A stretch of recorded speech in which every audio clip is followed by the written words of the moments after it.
welcome to the SIGGRAPH 2022 Electronic Theater Directors Panel.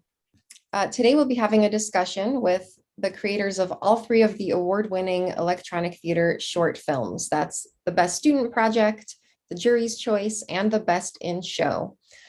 This is intended to give you a taste of the incredible work that's going to be on display at this year's first hybrid SIGGRAPH conference, where we hope you'll be joining us virtually or in person in Vancouver.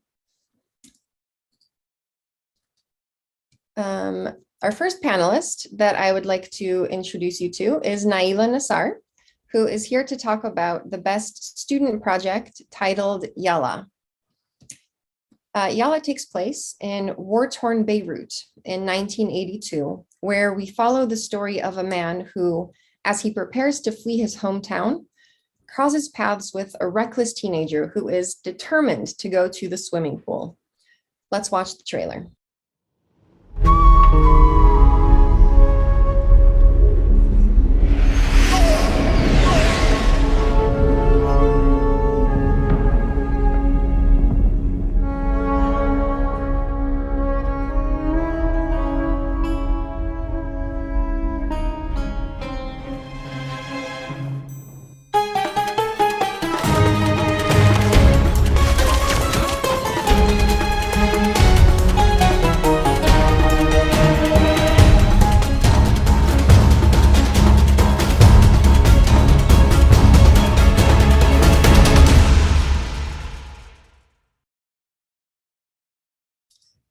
Our next pair of panelists are Yanis, Belaid, and Eliott Benard, here to talk about the Best in Show short film called The Seine's Tears.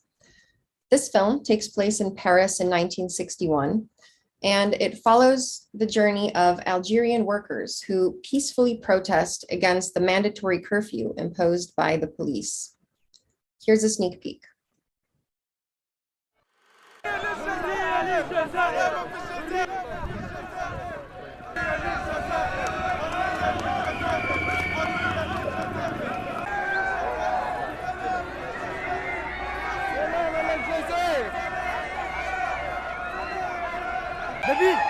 نبيل وراك بالك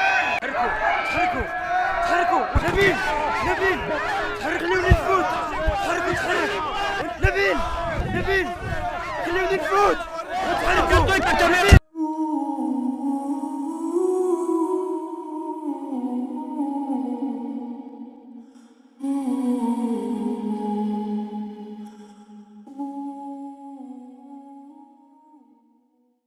Our final panelist is Lei Chen, here to talk about the Jury's Choice awarded film titled The End of War.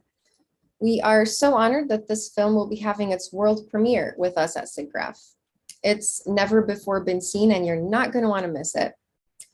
This is an anti-war short film about the nature of war, and it's created in a very unique way that gives it an unusual visual style. It's not animated with rigging, but rather each frame is a sculpted model. Let's take a look.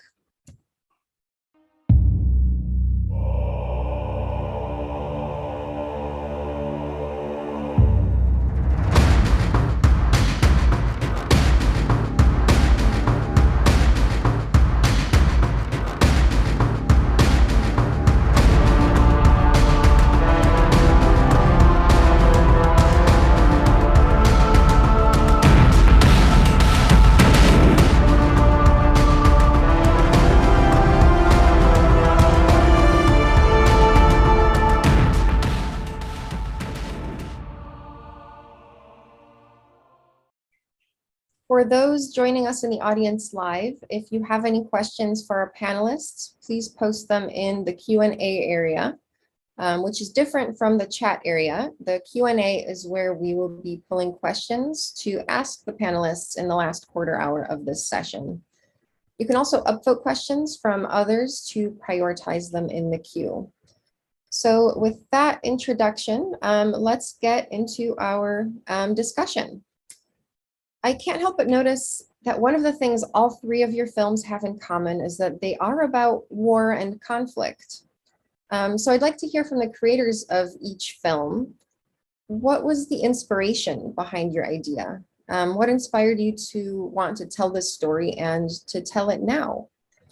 I'll ask this of each of the three films, but let's first direct it perhaps to Eliott and Yanis about the Seine's Tears. With Eliott, we want to tell a story about the Algerian War in France. It's a complicated conflict in France with we want my grandfather tell me a lot of things about this war, and when I have the opportunity to create and make a short film animated, I propose the subject to my my teammate, and all of us we are create this this movie. Eliott? There was a big contrast between how well Yanis known the subject, as his grandfather told him a lot about it, and the fact that many of us in the team didn't even know about this event, as we didn't learn it in school, for example. So we wanted even more, knowing this, to tell everyone and as much person as possible about what happened, and it leaded us to make the best film possible, so everyone can learn about it. And other things is to speak about the future, and we tell a story about 1961, but the subject is the communion with all people in France, and it's the second part of her film.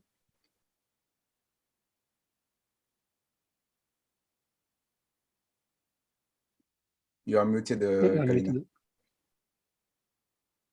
Thank you. I didn't realize I was muted. Yeah, thanks for sharing that. That was it's a true historic event that not many people have known about. So I really appreciate you telling this story to all of us. Lei, could you go next and tell us about the inspiration behind your film, The End of War? Okay, yeah. Well, at the beginning, I think the main concept of my idea is to just convey, just deliver a new kind of a style of animation. So actually, that concept comes earlier than the story. Actually, I have a different story, which is about a bunch of boatmen hauling a ship for a whole life. But in the middle of the production, I noticed that it could cost too much works, and so I cannot afford that. So I switched my my story, and I think the whole idea is basically from the artwork of a German artist. Her name is Kathy Kollwitz, and her works is always about war, the effect of war, poverty, and the death. So that's why I go into that. The other reason I made a film of that about that subject is that because I think in the recent film market in China, there have been a couple of kind of blockbuster films, record-breaking box office, record-breaking films about war. But I feel like, however, in those films, I did not see much more, reflections on war itself. Rather, you can see a lot of, you can feel a little bit about enthusiasm to that. So I kind of decided to make something different to help people to, to look into that in a different perspective. That's one of the reasons, I get into this subject. Yeah, pretty much that. That's really fascinating. So you had the technical idea for how you wanted to make the film first, and then the story came later. Yes, yes. That's very unique. And it's still a very powerful anti-war film. So I will get to the technical side of things a little bit later. I'm really excited I to hope hear so. about that. Thank you. Thank you. Nayla, could you tell us about the inspiration behind your film Yallah?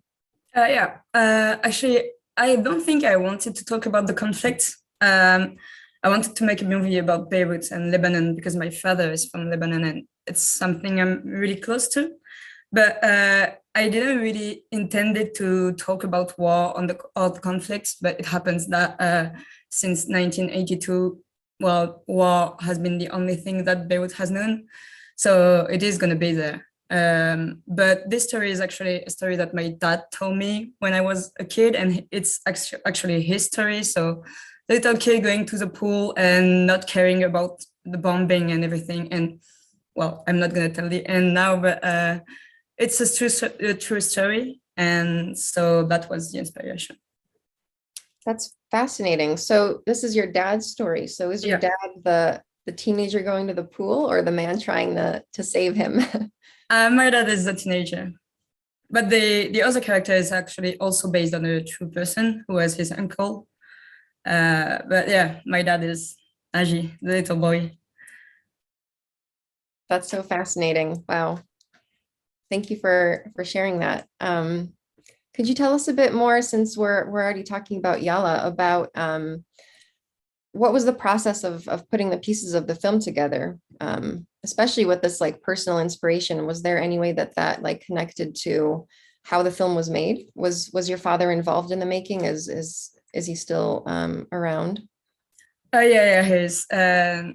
Yeah, he was in the beginning, so he told me the story and I asked him about many things about Beirut at the time, but he was only like 17, so you have some memories but not everything. But then we watched a lot of things about Beirut in 1980s. We had a lot of photos, and then we were always in the beginning asking my father about concept, if he could recognize Beirut or if it was just like a French filter of what we thought it was, because that's something that we really wanted to avoid, like this Hollywood filter that you put on every Mexican or like Arabic countries. So yeah, my dad helped on that. And then, well, this was a student movie, so I was a director, and for 4 to 5 months, I had time to work on the scripts, on the idea, the general idea behind the movie. And then we had Edward, who joined, who was the artistic director. And we drew the first concepts, the first sketches. We made the first storyboard. We really started the pre-production together. And then we had the whole team, who were 4 other students who chose to work on the movie, who joined us, and then we made the animatic, the pre-production, and then we started production in CG. And this is incredible that this is a student project. We have 2 student projects among our award winners today. That's just incredible what you're able to put together, and especially telling this personal story, being this director. That's wonderful. Thank you for sharing that. Maybe now to circle back to Lei, since we're on the topic of the concept and putting pieces together. Could you tell us about how that worked for your film, especially starting with the technical concept first? Tell us a bit more about that, Lei. Oh yeah. Actually, I have that kind of that concept about 10 years ago. I have been doing some tests, like a few seconds of work cycle, some things like that. It's just it's kind of so-called CG or 3D stop motion, things like that. But I just don't have I haven't got enough time to make a movie, a film, sorry. And then I think from the technical side is that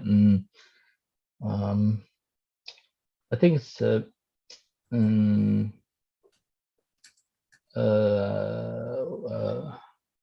the thing is,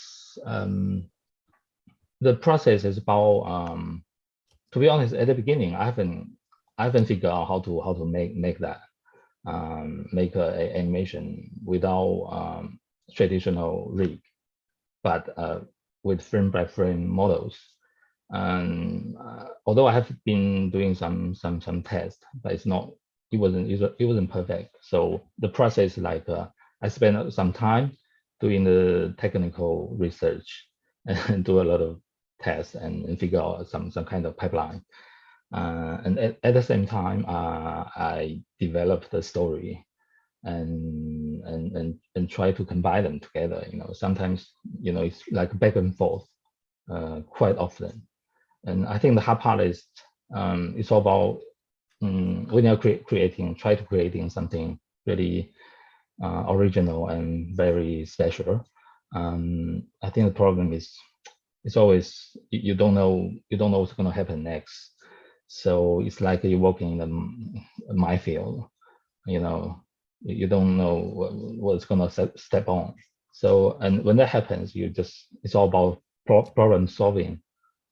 It's all about technical side. I work like TD. I think the hard part is how can you stay work like an artist at the same time. So I kind of I divide the time into different sections, and I work a bit and then I do reviews.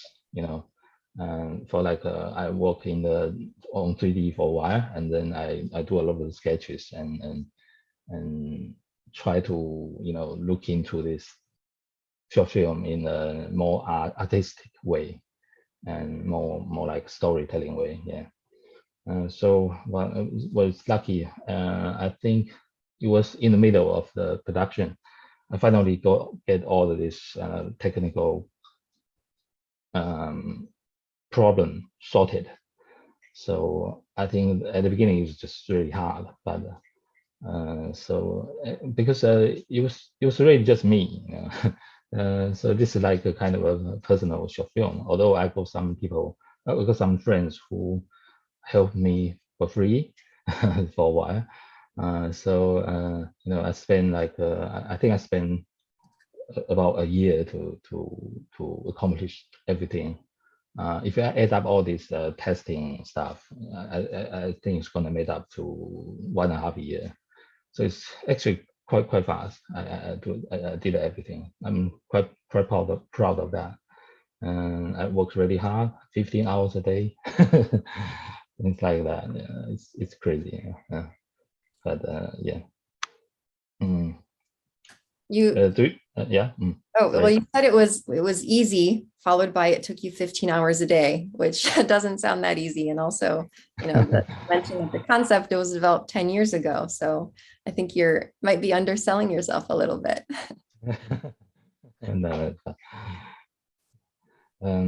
Yeah, do you want me to go a little details or maybe to? Yeah, absolutely.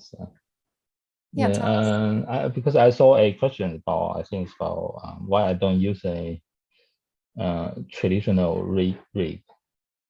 Yeah, the thing is it just looks different.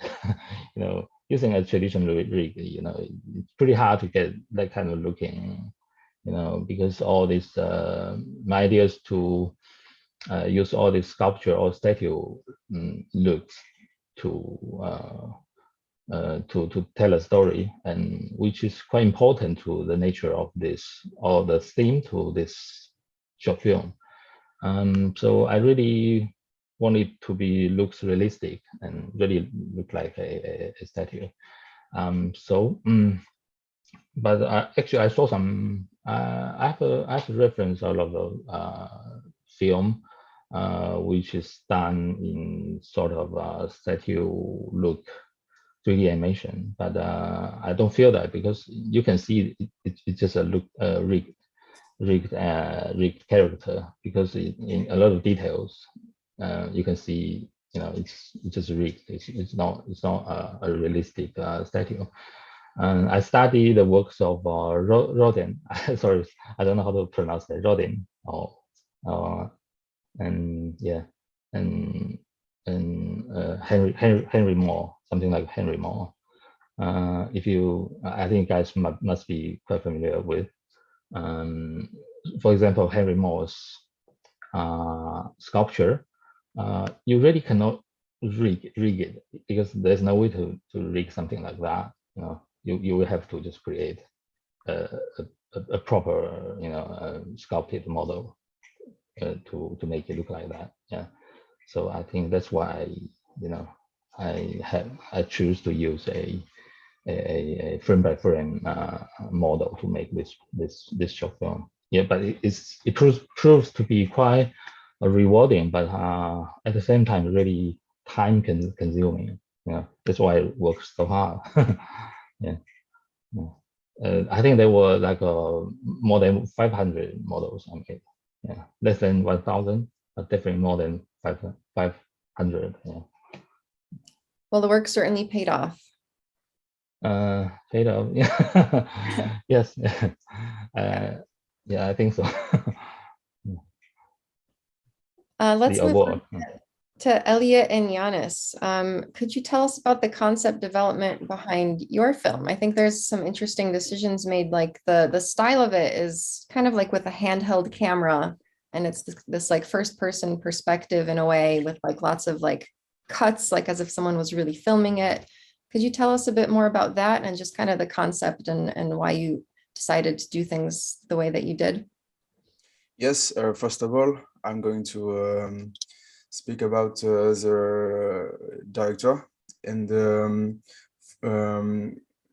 her references. It's all not from the animation movie, but more like a live action movie.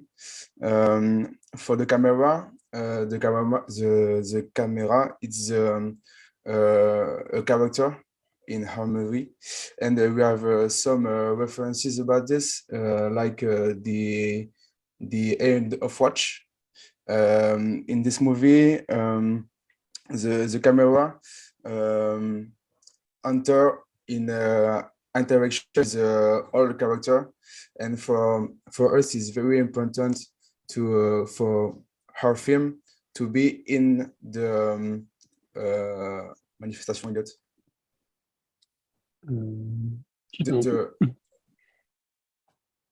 The manifestation and demonstration, thank you. And that's for the camera, and for her style,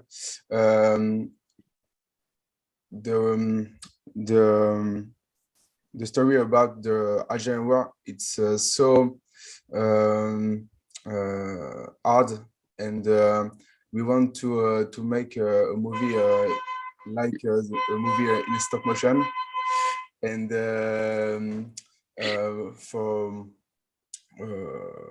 pour alléger le propos, comment tu dirais toi, Eliott?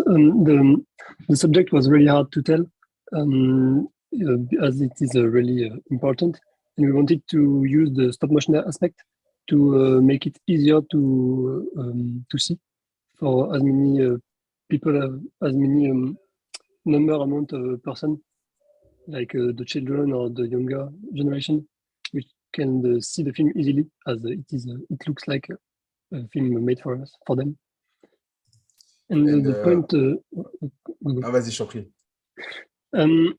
The main point of the creation of the film was to tell the exact story we wanted. We didn't want it to say things like, "Oh no, there is a lot of person. We have to make a crowd," or something like this, and we didn't want it to limit us on that. So we made every choices and everything possible to have the exact story we wanted to tell. That's why we instantly chose designs, for example, for the characters to be easy to swap. We have models, 3D models that are the same. Like we have 3 models, and we can swap the assets on the faces, for example.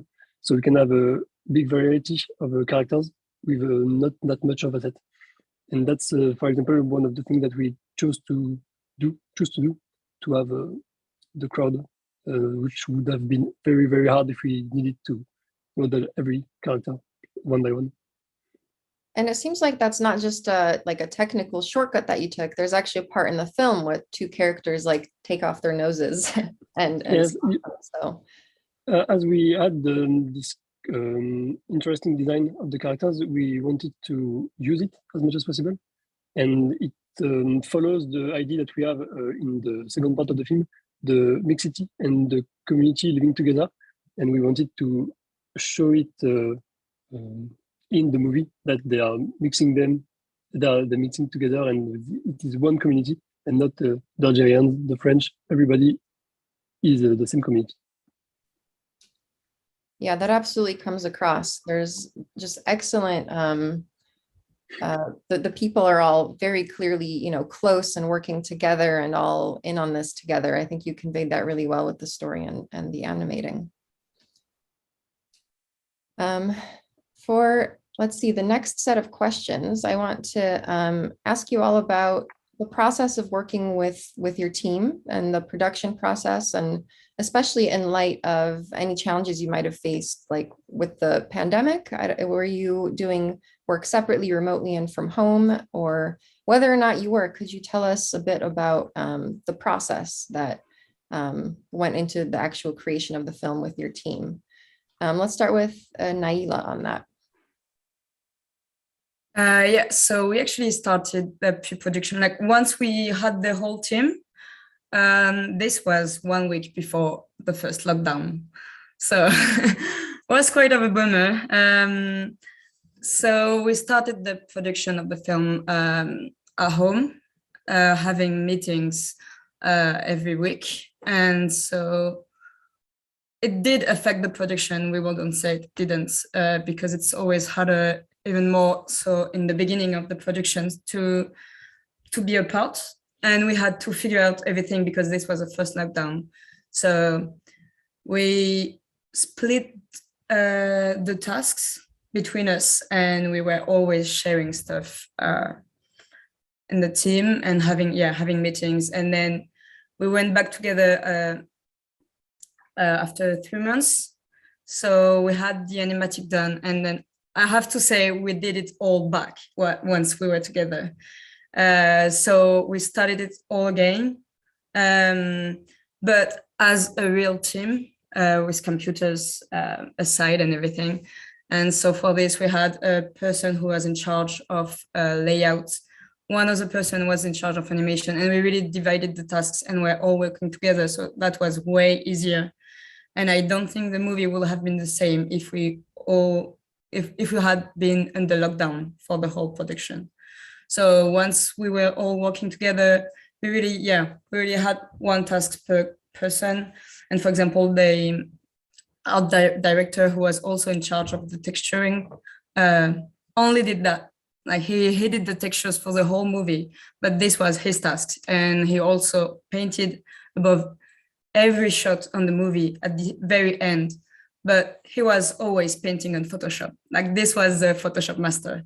And then we had the shading master who only did shading and some animation. And so we had one lighter for the whole movie. So this really helped the production because for 3 months long, you had only one task and you had the whole movie to work on. The only thing we split was actually the set modeling, because we had a whole city to cover, and we chose to have 3 different districts of Beirut, not only because it represented 3 different districts of Beirut, but also because it told different stories about the city. So we had to build lots of buildings and then some sets of little stuff and cables and street signs and everything. And this took us like 2 months in the beginning of the production. And this was split between everyone. With each except for this scene design element, with each person being responsible for mainly one part across the whole film, did that mean that it was kind of a sequential process where like first you get, this person's job done and then passes off to the next person, or were you all working together all the time on the whole film? We were all working together on the whole time, but it's really like, for example, when 3 people were working on set designing, another one was working on character modeling, and then another one on rigging. And then we went to the other phase of the production, while we had one texturing, one lighting, one compositing, and we were passing the shots through each other. So yeah, once like one part of the movie was at the modeling stage, the other part was already in lighting stage, and the other part of compositing. So we were all working together. Yeah. It was also really nice because, for example, we had a few key shots at the beginning, which made the whole process of making your shots in the so we could see the errors and like take a step back at the beginning of the production to make things differently. Sounds like a pretty efficient pipeline once you were able to get together in person and start working on it together. Yep. What about you, Lei? You mentioned that this was primarily, you know, in a way, a one-man show. You did a lot of this work. Could you tell us about kind of the process and working with others and how that worked, and if you were affected by the pandemic? Yeah, the pandemic thing, yeah, it does. It did affect me quite a lot, but it was at the beginning. But I have to say the pandemic thing made because I used to be very busy, you know, because I'm teaching in school. There'll be a lot of courses and a lot of you know, seminars to attend and have to write papers, you know. So I've been working like that for many years. But when this pandemic thing came, you know, the good part is that, you know, we're not that busy anymore. You know, it's just because there won't be so many projects and stuff you have to do. So that did buy me a lot of time, free time. So, and the other thing is the good thing for me is that I work solely, well, for most of the part. So because I do everything, I from the concept and the story and the directing and even the modeling. And I did have a few friends, and they helped me with some motion capture stuff. Because the animation, part of the animation was done by motion capture. So I did ask a few friends to help me with that. Also, I have a couple of students. They help me with the shaders, also other stuff. And there'll be some modeling done by some of my friends. So I kind of have a team, but it's not like they work all together. You know, I just sometimes when I need them, I just ask them to help. Yeah, it's pretty much like that. The other thing is, in the production, I noticed that I need a more powerful machine to do that, because all these models just takes a lot of RAM and you know, I think just so I kind of I just upgrade my PC, and you know, and I learned how to do the what's that called anyway, just the render with some web rendering or something like that. I learned a lot of things like that, because the last time I made a CG short film by myself, that will be like 16 years ago. So you know. For all these years, I mainly made. Yeah, I work more like a director. I haven't done a lot of modeling and rigging myself. So I kind of all start over. I have to restudy all these techniques, and yeah. So I spend a lot of time browsing tutorials, things like that. Just like a student, yeah. But yeah, I still have to say a lot of people help me with that film, yeah. But yeah, pretty much that's all, yeah. And there are, you know, a lot of new technologies. You mentioned the last time you did this was 16 years ago. one of the bigger things that a lot of people are doing now are using real-time technologies, even in the development of short films. I'm not going to direct this at any one of you, but I'm curious, have any of you used real-time in creating these films? I didn't. No, we didn't. as well. Too new. Or maybe I'm too old. Yeah, that was just curious. I don't use it myself either in the work that I do, but it seems to be a direction some people are moving in. Yeah. So different kind of question, kind of more generally, what's the biggest challenge that you faced as the director, and how did you navigate through the process while making this film? Who do I want to pick on first? Maybe Nayla? The first real struggle that we had was setting the tone for the movie.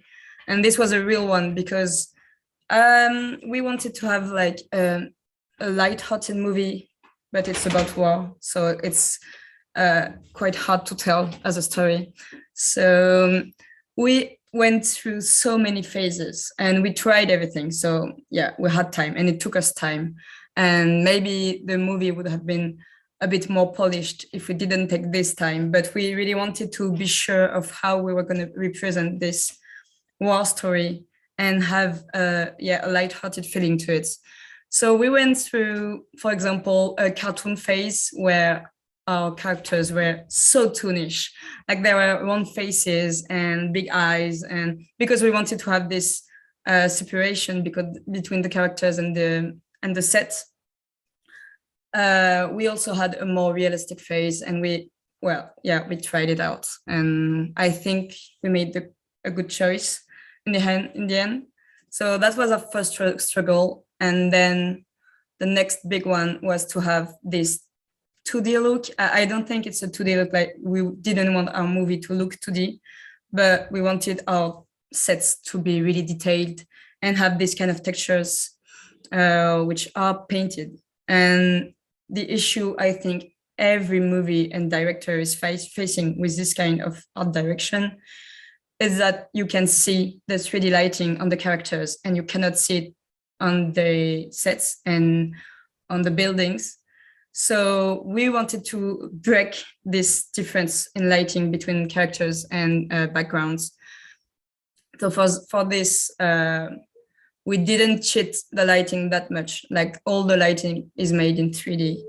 And on the characters, we broke the normals orientation on the characters on the shading so that it wouldn't react to the lighting in a realistic way. So for example, you had brushes strokes that took the light only if it was a certain angle from the model. And so that helped breaking a bit the 3D lighting that you can see everywhere in every 3D project. And yeah, that was our technical issue. That's really interesting. So you did have like round 3D models, but the normals just affected how the light interacted with them. Yeah, that's it. And it's still a bit round, and we didn't want to have it looking 2D, but we had so many angles in the background that we wanted to have some in our characters. So yeah, we will have by these normals to have this kind of details in the texture that you lose if you just don't trick the normals. You're going to lose every angle in your textures. So yeah. That's really interesting. Thank you. What about Yanis and Eliott? What was the biggest challenge that you faced when making this film? For the technique, the challenge, it's the crowd, because in the beginning of the project, we searched some example in the student project for crowd, and there isn't so many example. So we work with Etienne Moulin. Etienne Moulin is other director on Les Larmes de la Seine, the Seine Steers, and he worked with the crowd. And the challenge is to create a difference between all character, animated, realistic, but not just idle. The crowd must be alive, and I think it's the more important challenges in her film. Eliott, what do you think? One another thing that was challenging on the thing, I think, with the directing, was to be just. In the older version of the film, it was way longer because there are a lot of things we were looking for. We did a lot of researches, and there were a lot to say, but we didn't want it to have too long film, but we didn't want it to don't say as much as we wanted to say. So we had to get the good timing of the film, and we had to choose some really good sequences that we had to cut off because it was too long and it wasn't good for the film. So choosing when to cut or not was one of the big parts in the directing. Because there is so many important facts in the night of 1961, and it's what we're going to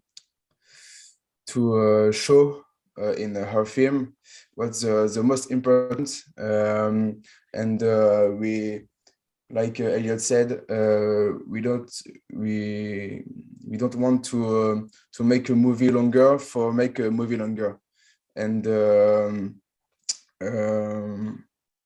I think you have the most important fact in this night, and qu'est-ce qu'on aurait voulu dire dans notre film? The most important things that we wanted to say in the film are in the film.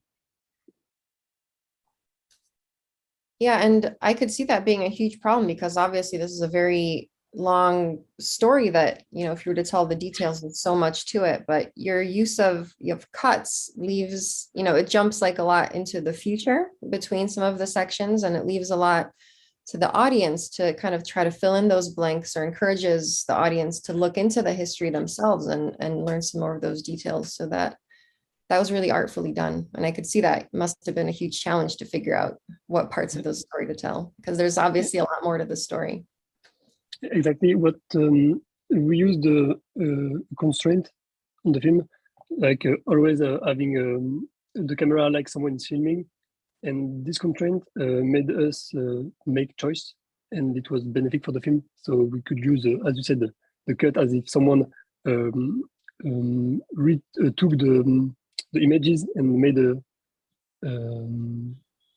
his own montage, his own cut. Like the constraint wasn't that hard to use because we use it, I think, well to have the story go faster at some moment.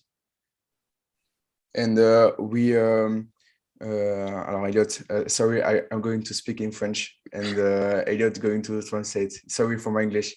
Nous avons vraiment voulu établir une sorte de crescendo dans le film, notamment au niveau de la caméra. Avec donc au début nous sommes dans une caméra embarquée, et plus le film avance, plus on essaie de prendre de la hauteur par rapport aux propos, et la caméra se met aussi à se métamorphoser, à être un peu plus cinématique, et donc vers la fin on arrive vraiment à des caméras posées, et on s'écarte de la caméra embarquée. So the camera is like a character, the main character in our movie. It when the character is afraid, the camera moves faster, and we have more bugs like in the movement. And when when we are in the second part of the film, the camera is like a cinematic camera, really calm and still. And it is like what we wanted to show. It is a crescendo. It's cooler and more chill in the early of the film, and it gets harder and harder as the characters get afraid and in danger in the film. And for the production, Nayla in his école. Cool. School, thank you. In his school, you have 4 months to for write your film, and in our school you have 1 year, and I think it's most important things in her projection, because 1 year for réfléchir, think what we want to tell, and it's just comment je galère. C'était vraiment très bien d'avoir du coup 1 an pour penser au film, et du coup c'était moi, quand tu me dis que ça fait 4 mois de production, de pré-production, franchement chapeau, parce que ça n'a pas dû être facile. So we didn't have like 4 months, as Nayla said, to build the story. We got the team who, at the very beginning, we knew who would work on the film, and we had everyone ID at the beginning, and then we had like 1 year to get the animatic, the layout part. So we couldn't make all the choice we wanted in that amount of time. We have a really interesting distribution of like timelines that these 3 projects have all worked on. 4 months for Nayla in your school project, 1 year, and as many as 10 years for Lei. Started conceptualizing. Yeah, the whole project didn't take 4 months. Like the 4 months was we're writing the story and having the characters ready and having the whole idea, but it actually, from the beginning to end, it took 2 years. So it's not 4 months. Wouldn't be possible. I think it's 4 months. That would have been shocking and very impressive, which still is very impressive, of course. Yeah, no worries. 2 years is much more reasonable. Yeah. So to pass that same question to Lei, could you tell us about the biggest challenge for your film? It's really just how to manage the time. Well, I didn't spend 10 years on this project. Well, it's about like I think it's 1.5 years, I guess. So if I add everything together, but yeah, 10 years ago I did something like test, something like that, and I just dropped it, and until now. So yeah, it's about, I think I just start. I start from early 2021. And I think I finished everything about this year, maybe February or March, something like that. So I think I spent about three months, maybe more, for technical development and maybe pre-production as well. About 10 months of production. It's about modeling and animation, and I guess, yeah, that's pretty much the time I spent on. And I think I saw some kind of a question about I work 15 hours a day. Yeah, I did that for I think a couple of months. Yeah, it's, I think at the end of the production, it's always like that, all overtime thing. But I think it's not good for health. So I did that for about 1 or 2 months. It's very busy. Yeah, and because I cannot do it full time. I got a job there, so it's not every day. But when I have a free day, I just do the whole. I use every hour of the time. Yeah, that's true. I guess another biggest challenge will be myself. Because I when I work in a team, it's like when you finish the storyboard and the story, and it's not all nailed down, and everybody gonna do their job, and you're not free to change the plan. But for a personal project, it's like I change the plan all the time. I cannot help it. I just like to do that. So even in the middle, I think it's in the last August, I'm still changing the story. It was crazy, but I cannot help to do that. So I have to tell myself to just let it go. And I never been satisfied with the look of the film. I think there's a lot of space. There's a lot of potential there. Maybe I'm thinking about making another film in sort of the same style, but I'm gonna push it much further next time. So for this one, I was like, I don't know. I just have to let it go. Just finish it. It's so hard for me, because I cannot be satisfied with it. It's just I have to. Otherwise, I'm not gonna finish anymore. Anyway, yeah. I think for me that's the biggest challenge. Yeah.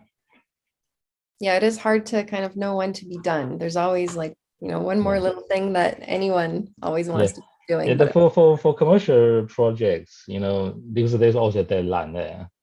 But when you do something for yourself, it's like your creation, and yeah, you can spend your whole life on it. Yeah.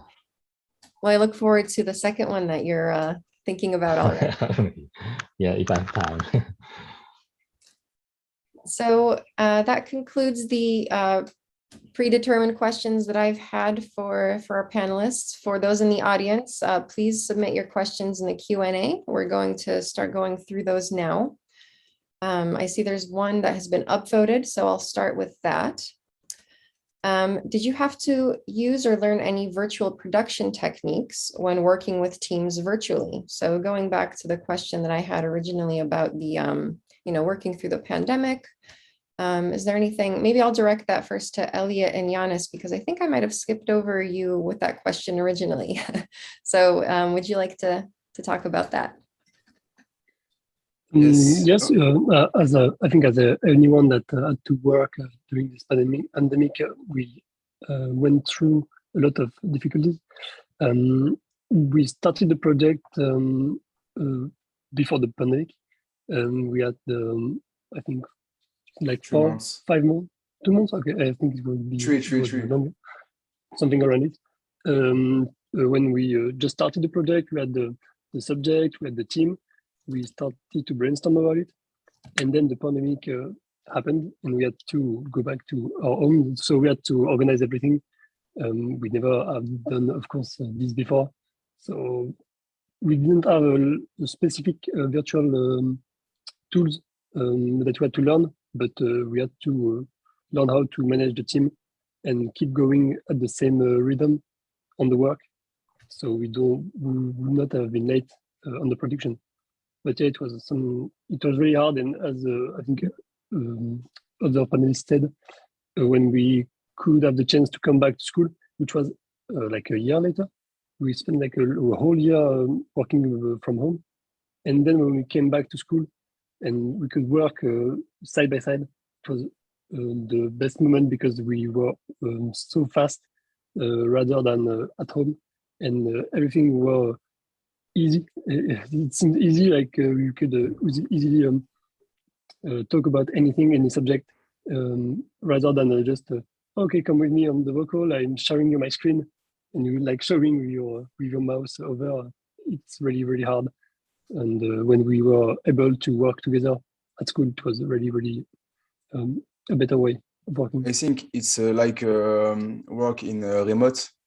I work in remote last month, and it's like her adventure in her film, because it's very difficult to know what who do what, and the production in the pandemic just stagnant. And like Eliott said, when we go back in school, just wow, 8 machines, 8 robots just work together, and we are so happy. We make music and all of things. It's just very cool to work with her friend, and the pandemic don't stop l'envie. Comment on peut dire l'envie, Eliott? L'envie de faire un grand film. Or wanting to do a great film. Yes. Yeah.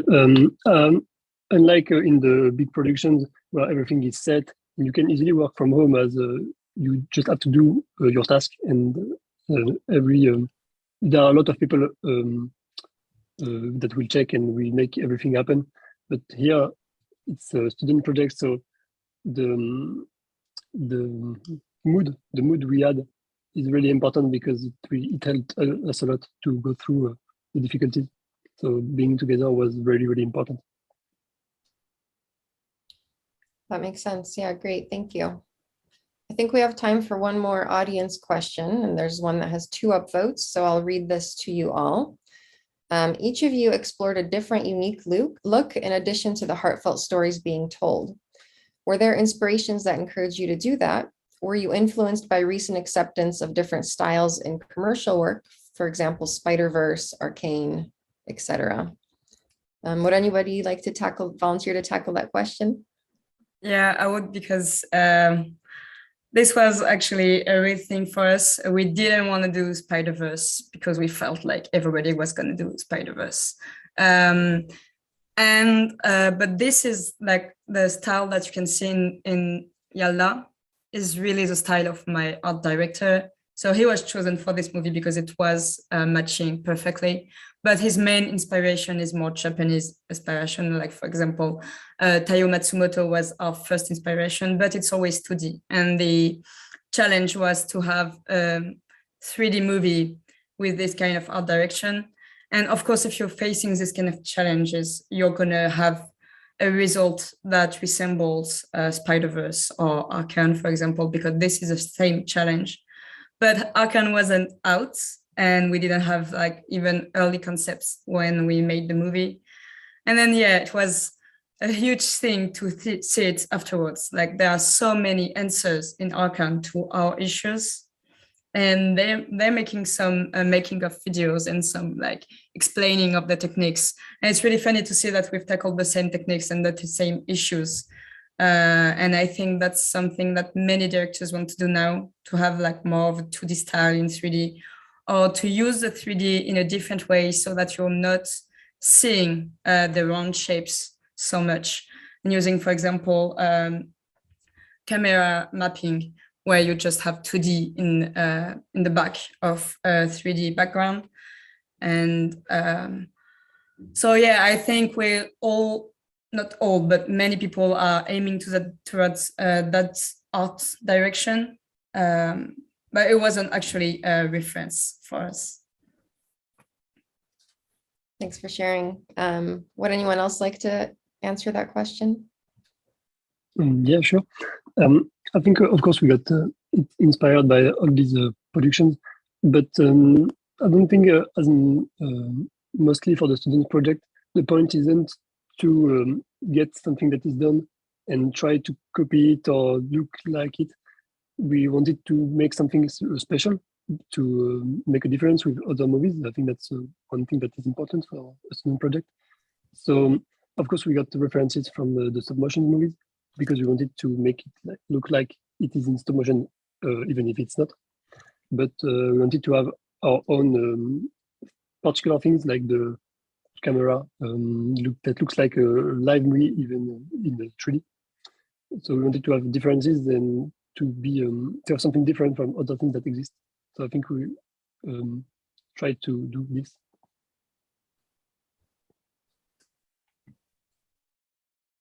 Thank you. Great. We're out of time for this session, so we'll wrap up here. Thank you so much to our panelists and for everyone to join this webinar. We really appreciate it, and we hope that you will register for SIGGRAPH, and hope that we'll see you at the conference in person or virtually. Thank you, and have a great day, everyone.